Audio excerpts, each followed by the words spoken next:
सुबह सवेरा का वक्त है। सूरज की किरणों के साथ करेंगे आज के वीडियो की हम शुरुआत। नमस्कार मेरे प्यारे वनस्पति प्रेमियों, कैसे हैं आप दोस्तों। फिर आज एक नए वीडियो के साथ कुछ नए दृश्यों के साथ सीधे अपने टेरेस गार्डन से। जैसा कि थंबनेल को देखकर आप समझ ही चुके कि आज ढेर सारी सब्जियां फिर से हार्वेस्ट में शामिल होंगी।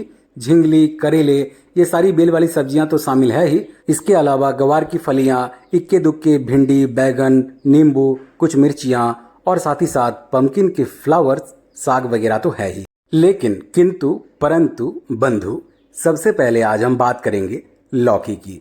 दोस्तों, लौकी को अक्सर हम विशालकाय आकार में हार्वेस्ट करते हैं। हमारी फूटी किस्मत है कि हमारे सभी लौकी खराब हो जा रहे हैं, छोटी अवस्था में ही झड़ जा रहे हैं, सूख जा रहे हैं। कीड़ों का अटैक भयंकर तरीके से लौकी के बेलों में हमें इस वक्त देखने को मिल रहा है और यही वजह है कि आज हम छोटे से लौकी को भी हार्वेस्ट करेंगे। ये देखिए, एक और किस प्रकार से छोटा लौकी कीड़ों ने नष्ट कर दिया है। और इधर एक और बहुत ही छोटा सा, बिल्कुल एकदम नन्हा सा लौकी है जिसको कीड़ों ने पूरी तरीके से बर्बाद कर दिया है। ये देखिए, पूरी तरीके से ये लौकी बर्बाद हो चुका है। जब ये लौकी तैयार हो रहा था, हमें उम्मीद थी कि ये अच्छी तरीके से बड़े साइज में अपने आप को बदल लेगा और ठीक उसी प्रकार से हमने इस लौकी के बारे में भी विचार किया था। लेकिन ये जैसे जैसे बढ़ता गया, कीड़े भी इस पर हावी होते गए। तो अब क्या कर सकते हैं, जैसा भी है जो भी है, छोटे अवस्था में हम लौकियों को हार्वेस्ट करेंगे और हम कुछ फर्टिलाइजर्स वगैरह डाल रहे हैं। थोड़े मोड़े हम गैमेक्सिन का भी छिड़काव किए हैं। लेकिन कीड़ों का अटैक भयंकर है, चींटियों ने भी खूब तांडव किया है। वजह साफ साफ है, लौकी की बेल और तुरई की बेल आपस में पूरी तरीके से घने तरीके से फैल चुके हैं। इसलिए तुरई के प्लांट्स में जो भी चींटियां हैं, ये लौकी में सीधे सीधी हावी हो रहे हैं। इस वजह से लौकी भी हमारे नष्ट हो जा रहे हैं। खैर, जैसा भी हो, इसको पूरी तरीके से नष्ट होने से पहले हमने हार्वेस्ट कर लिया है। बाकी अब उम्मीद करते हैं कि बाकी के लौकी अच्छी तरीके से बढ़े। फिलहाल इसको कंपोस्ट डैम में डाल देते हैं क्योंकि ये पूरी तरीके से सड़ चुका है।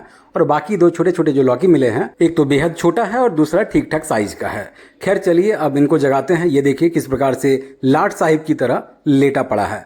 तो इसको पहले जगाते हैं, इसको खींचते हैं क्योंकि इस प्रकार से झाड़ियों में हमारे तुरई छिपे पड़े होते हैं, लेटे पड़े होते हैं। वैसे इसका नाम पतलू है। चलिए मोटू से मिलाते हैं। ये देखिए, ये मोटू है। तो मोटू पतलू की जो जोड़ी है वो इस प्रकार से हमेशा सलामत रहे।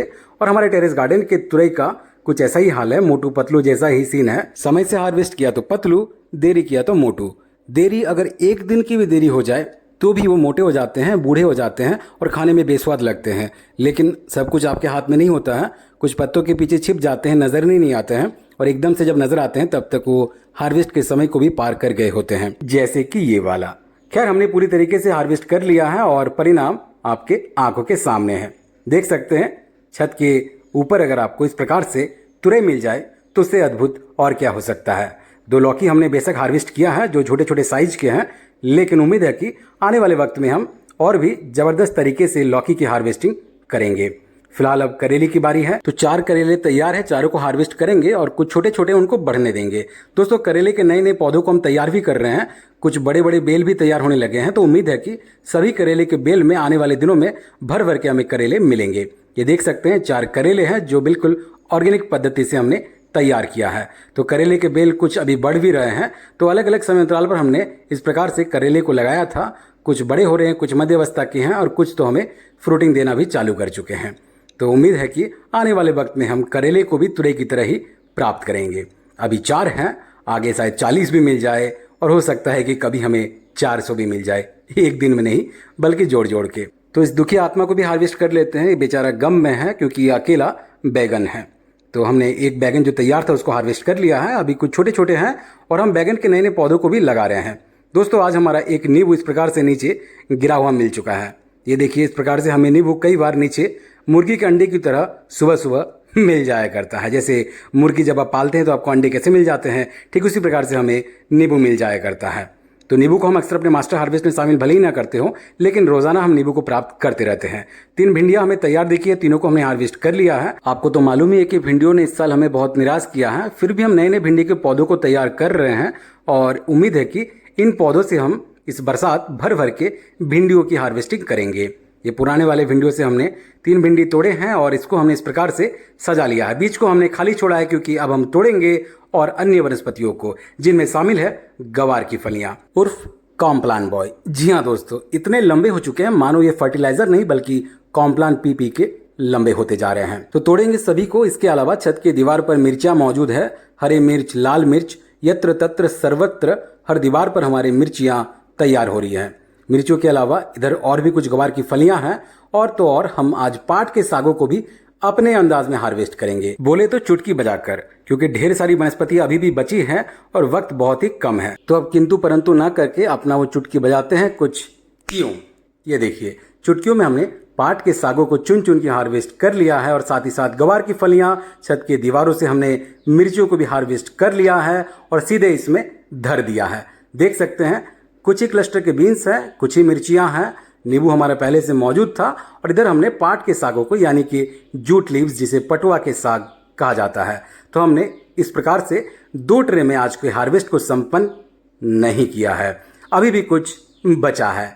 हाँ जी, पम्पकिन फ्लावर्स यानी कि कोहड़े के फूल। ये सारे के सारे फूल मेल फ्लावर्स है, क्योंकि फीमेल फ्लावर्स में फ्रूट लगे होते हैं और जिस फूल में फ्रूट नहीं लगा होता है वही होते हैं मेल फ्लावर्स। अगर आप इनको नहीं हार्वेस्ट करते हैं, नहीं कट करते हैं, तो ये यूं ही सूख जाएंगे, झड़ जाएंगे। हमारे बहुत सारे कोहड़े के फूल कल तो खिले थे लेकिन आज मुरझा चुके हैं, मर चुके हैं, सूख चुके हैं। इसीलिए समय से इनको हार्वेस्ट कर लीजिए। हम इसके फूलों के पकोड़े बनाते हैं, इसके तमाम तरह के व्यंजन बनते होंगे, लेकिन हम पकोड़े को ज़्यादा प्रीफर करते हैं। तो चलिए अब चुटकियों में हार्वेस्ट करते हैं सभी को कुछ यूं। ये देखिए, चुटकी बजाकर हमने सभी पम्पकिन के फ्लावर्स यानी कि कोहड़े के फूलों को तोड़ लिया है। जो आगे रखे हैं वो सारे के सारे कल के फूल हैं, जो कि अब मर चुके हैं, मुरझा चुके हैं, लेकिन नष्ट नहीं हुए हैं। इसके भी व्यंजन तो बन ही जाएंगे। और जो पीछे के क्यारी में रखे हैं ये सारे के सारे आज के ताजा फूल है। खैर, इसी के साथ आज का हार्वेस्ट हमारा संपन्न होता है। आप देख सकते हैं हमारा परात पूरी तरीके से भर चुका है और तो और हमारा हार्वेस्ट ट्रे भी पूरी तरीके से भर चुका है। ये बहुत ही भारी हो चुका है, आप समझ ही सकते हैं कितने सारे तुरई हैं, लौकी है, करेला है, इक्के दुक्के और भी तमाम तरह की सब्जियां हैं। और ये हार्वेस्ट इस प्रकार से निरंतर हमारा 365 दिन घर के छत बागान से चलता ही रहता है। घर के छत से हम निरंतर 365 दिन हरे सागों को हार्वेस्ट करते हैं। छत तो छोड़िए, छत की दीवारों को भी हम नहीं छोड़ते हैं। छत का कोना कोना हम गार्डनिंग में उपयोग करते हैं। हमारा एक ही उद्देश्य रहता है, घर के छत से हरी सब्जियां, घर के छत से हर एक सब्जियां हमें मिलती रहे। हर एक सब्जियां अगर नहीं भी हो तो मैक्सिमम सब्जियां हम घर के छत पर खुद से उगा सके। इस वीडियो को यहीं विराम देंगे। उम्मीद करते हैं कि आज का वीडियो आपको पसंद आया होगा, आज का हार्वेस्ट आपको पसंद आया होगा। अगर ये वीडियो पसंद आए तो दोस्तों के साथ, परिवारजनों के साथ अवश्य शेयर कीजिएगा। चैनल पर नए हैं तो चैनल को सब्सक्राइब कर लीजिएगा, बेल आइकन दबा लीजिएगा, क्योंकि हम इसी प्रकार के crazy, interesting, informative terrace gardening के वीडियोज हमेशा आप तक लाते रहते हैं। हमें अन्य सोशल मीडिया प्लेटफॉर्म जैसे फेसबुक और इंस्टा पर भी आप फॉलो कर सकते हैं। चैनल का लिंक आपको बायो में मिल जाएगा। मिलते हैं अगले वीडियो में, तब तक अपना ख्याल रखें। बहुत बहुत धन्यवाद आपका।